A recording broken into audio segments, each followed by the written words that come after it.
Williams, and I'm a scrapbooking or arts and crafts tutor, and I've been doing quite a few classes, scrapbooking for everybody, but scrapbooking for family history students, for Jackie DePel, for Your Fair Ladies in Leeds.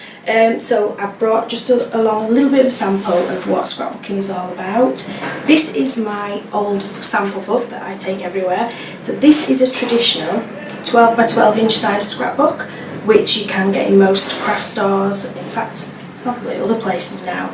And just to show you, that is a very, very basic layout of a scrapbook page. This is the first one that I ever made when I got a little bit creative and got involved in crafts, and just thought how lovely it is to do the craft of scrapbooking, really, which is all really about preserving memories, preserving documentation, preserving everything that you come across, especially in family history. So this is a page about my granddad.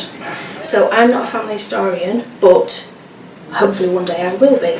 So hopefully this is just a bit of a sample of what you can do. So like I've mentioned, it's all about preserving. So any photographs or certificates, any originals you can use, because we use specialist glues, we use acid lignin, PVC free items. The wallets in the scrapbooks are all PVC free, so they're all photo safe. So these papers are scrapbooking papers as well. But I did make a copy, so a lot of people prefer to copy items, especially copy certificates, and maybe shrink them down, and you can do really lovely things with that.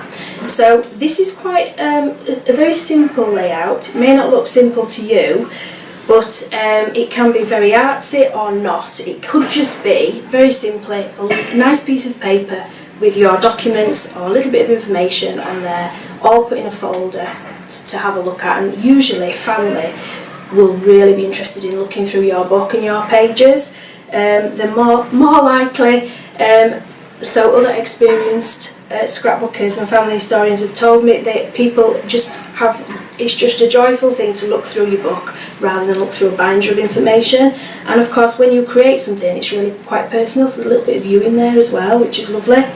So when I teach classes, I like to say there's just very simple steps to make a page for your scrapbook. So these are not stuck down, so I shall remove them. So this is, like I've said before, your traditional 12 by 12 inch page. So I've created a bit of a background on there. You can get lovely papers, lovely patterned papers, and then you need to choose your theme. So often we have a theme, so it could be certificates, it could be a photograph, it could be a newspaper clipping, it can be absolutely anything that you have. It doesn't have to be one item, it could be several. There's lots of different ways of adding it to a page as well.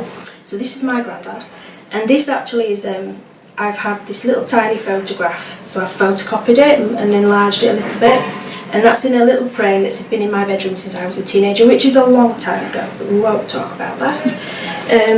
So that's my theme, my granddad.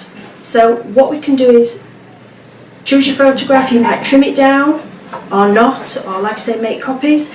Often we mat and layer, which really is mounting something. It just can make it jump off the page. So I'm sure most people know about mounting things. So, but I'm not going to use that, so I'm going to move it. So, because I quite like it like that. So we've got a photograph, cut it down, we call it cropping. You can mat and layer if you like. You choose your lovely background paper, whatever size book you've got, and then quite often we add a bit of a title. So that says my granddad, and a little bit of journaling. So which is just a bit of information. So it could, some people love to write, can write an essay. There's other ways of adding more onto a page as well. I've just gone ahead and wrote with my lovely scribble, which is not very lovely, onto the background paper. And of course you can print something off the computer, that's absolutely fine. There's lots of different ways of adding journaling, adding information to a page, but I always encourage people to add a little bit of themselves, a little bit of their own writing, because I think that's quite personal and really lovely. A lot of people are like, no, I can't write, I can't put my writing on there. And then I've just got his war medals there, a little bit of extra information. So really simply I've just cut a little hole in the paper, but you don't have to do that obviously, and I can just tuck that in there. So we've got our photograph, background paper, a little bit of journaling, title, and then sometimes we add a little bit of decoration. So again, it can be really creative, doesn't have to be, might not need any. So I've just got a little house. with some little love arts in, because I love visiting my granddad.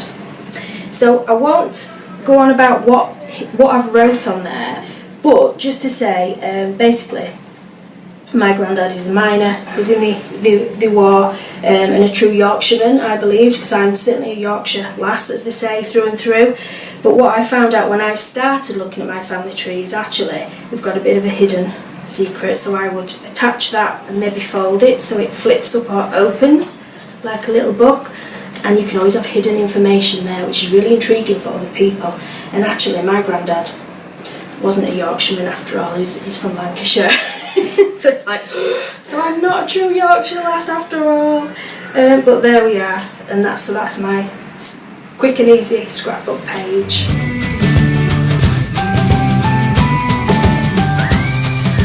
Definitely you can do, in true scrapbooking, everything that we use, the papers, the glues, even a lot of the pens, a lot of the decorative stickers that you buy are photo safe. The wallets in the albums are PVC free.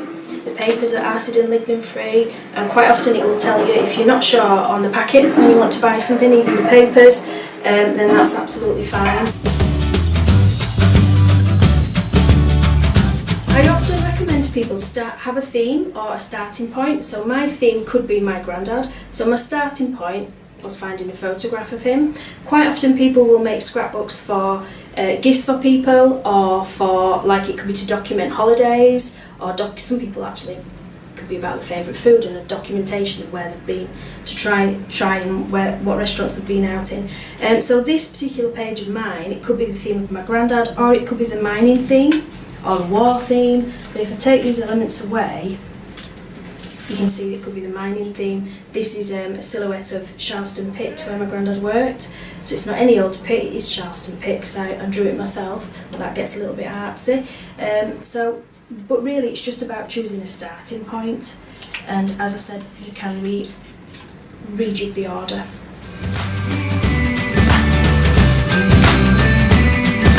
So making a scrapbook, it's not a replacement for all the binders and all the information, all the folders that you've got stored up over a lot of time. It's like an add-on, so it's extra. So it might be that you just pick certain elements out to create your own scrapbook. Or you could keep your binders of information and then recreate them in this way as well, so you have both. So it's not a replacement by no means, it really can be an extra. And how lovely, well, somebody would, honestly, they really enjoy looking through it, and it's just a lovely, lovely thing to do, and you have a lovely keepsake. So I will be running some classes for Your Fair Ladies in Pudsey and Leeds over the summer, hopefully to the end of the year. It's usually a Saturday, but if anyone's interested, it'd be really lovely to see you. Please, if you're not sure, you're very welcome to come in. We usually have cuppa and cake. We have several cuppas, to be fair. So it's all very relaxed. It's a lovely group, lovely people, and just come in, you can bob in, have a cuppa with us and have a little look at what everybody's making, and then make a decision of whether you think it's for you. Details are on the website, or can go to Your Fair Ladies for any information, and if any questions you can contact them and I can answer them, that's fine. So it'd be lovely to see you there. Thank you.